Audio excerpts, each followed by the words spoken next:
I'm Jen Houston, and welcome to Shut Your Cake Hole, where we're going to discuss cakes, cakes, and cakes. December 19th, 1843, Charles Dickens publishes a ghost story for Christmas. A morality play, if you will, about greed versus love, about have versus have not, about compassion versus not having any compassion whatsoever. Ladies and gentlemen, my cake today is going to honor the ghost of Christmas yet to come. So you see, I've already made my structure, and I'm not going to go over structure today. You can refer back to the Abominable Snowman from last year, or the Scream in the Box. You see that I'm reusing my acrylic cupcake stand. So handy. I've baked off some dark chocolate cakes. So I'm gonna fill our dark chocolate cakes with chocolate mint mousse and Esther Price, some of these Esther Price honeycomb chips that some complete stranger sent to me in the mail. I have a secret Santa. They're delicious, by the way. Oh, I do so love to hammer.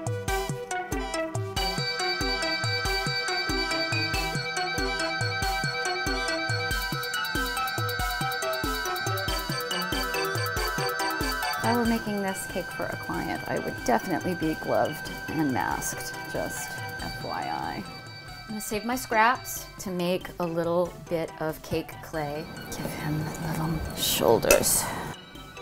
He's not really a man. He's sort of a skeleton, but he's not literally walking bones. So I've got to give some meat to him. And damn it, that meat is cake. I'm gonna put him to chill. We'll work on our lantern while he's in the fridge. Our ghost of Christmas yet to come is walking through a very dark night, and he holds a lantern. And we are going to make him a lantern that actually lights up. And we're gonna make that lantern out of panes of glass, isomalt, but I don't have a lantern mold, so I need to make a little mold. So I have rolled out this piece of fondant, and now I'm gonna take a rectangle, and I am going to cut out as many panes as I think I'll need. I really only need 5, but let me go ahead and do just a few extras. Now, I also need 4 triangles. Again, I only need 4, but I want to have room to screw up. I only want to do this once. I sounded like my mom. I am going to say this once, and only once. Shut your cake hole. So I've let my mold sort of set up a little bit, and I'm working with ready to go isomalt. I'm gonna pop mine into the microwave. This is very, very hot. I'm going to let this cool down just a scooch. Try to do one thin stream.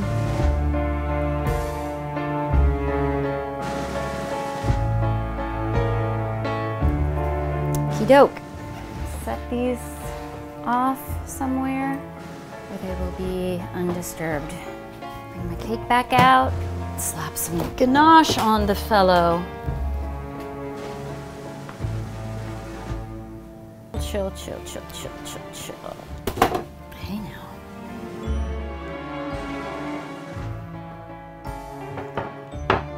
Let's see how we're doing here. Just gonna be real careful with these. I say you are released. Released. And I'm gonna pick the 4 best, clearest ones. I'm gonna start putting 2 together. Stick that moving right along.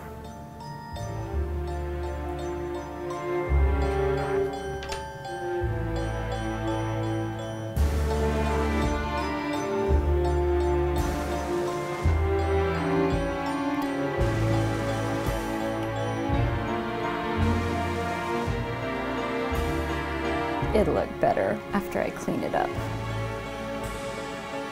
Have a little piece of floral wire.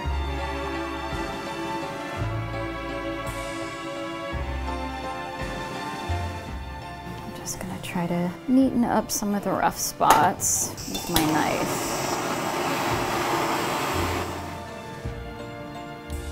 I'll finish the lantern tomorrow, but one thing I will do right now is cut the base.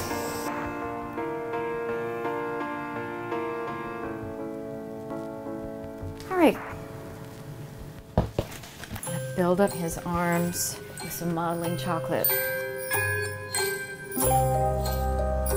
Most instances, you do not see his face. It's just a black nothingness. Just a sort of non-existent face, non-face.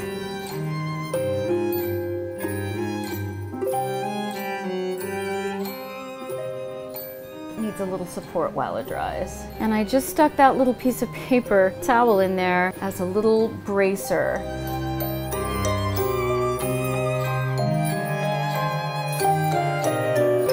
All right, day 2, let's get him fully dressed. A pleated sash. I used a candle holder as a mold to emboss this modeling chocolate headstone marker. I'm going to take a little modeling chocolate and form his bony fingers. And of course I used my own hand for reference, which I always have this pinky extended. So of course I'm like, let me see what it looks like when you point. I'm like, really, gymnast? Well, maybe he was a dancer in his previous life. We don't know how ghosts work. Did he die and like that's what he got assigned to? Give him a little dimension, give all of his folds a little low lighting.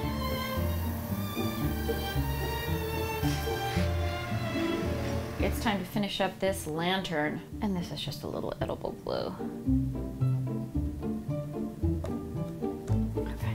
I keep a bag of multicolored and white balloon lights around because they're awesome. They last sometimes for up to a couple of days.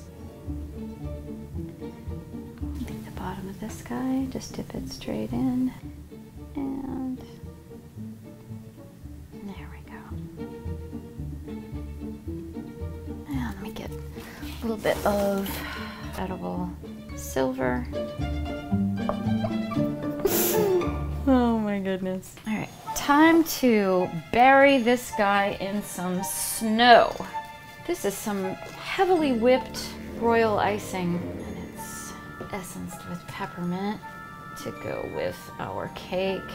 And I'm just creating a kind of embankment to add to the effect that he's burst out through the ground. He didn't take the M4 to get here, you know what I'm saying?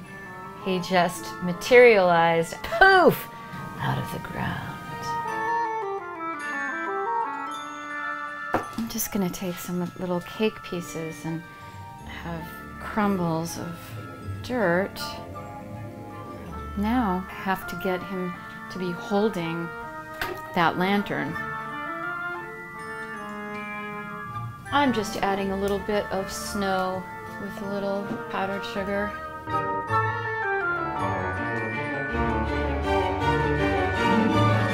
Ladies and gentlemen, my ghost of Christmas yet to come is about as complete as he is going to get.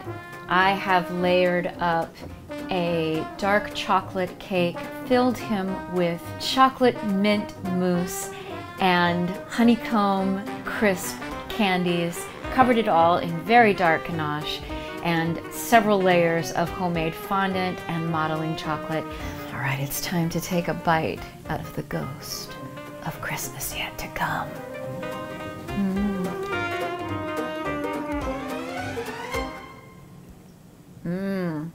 Wow. If this is what Christmas yet to come tastes like, I can't wait to get there. I hope that you have enjoyed watching me make this ghastly creature bursting up out of the ground for your holiday viewing.